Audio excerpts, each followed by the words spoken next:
Максат Мергенбаевич, суроолоруңуз барбы? Бар. Бериңиз.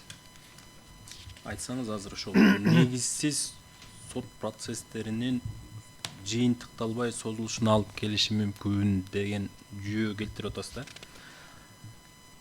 Азыр деле эч өзгөрүүсү жок маалда деле ошо ишке катышкан тараптар тарабынан жаңы ачылган же жаңы жагдай боюнча арыздар берилсе сот баарын эле карап канааттандырабы? Ар бир иш боюнча кандай жаңы жагдай же жаңыдан ачылган жагдай болуп туруп аларга баа берип туруп анан чечим кабыл алат. Ар бир эле арызды канааттандырбайт туурабы?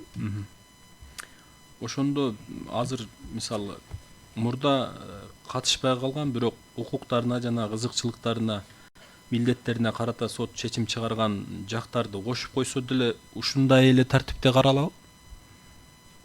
Кошулуп калса. Теориясын мен айта албайт экенм, практиканы караган кишилер жооп бериш керек да. Момундай кылып койсок анан кандай каралат деп мен азыр алдын ала айта албайм да.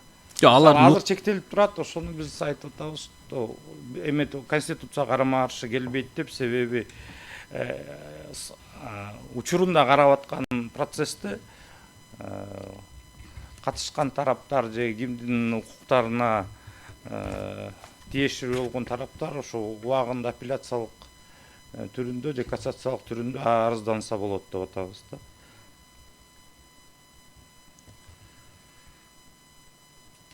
Дагы суроолоруңуз барбы, Максат Мергенбаевич? Суроолорум жок. Так. Самат Кыштообекович, сизде суроо барбы? Суроо жок, рахмат. Урматтуу судьялар, барбы сурооңуздар сиздерде? Отуруңуз.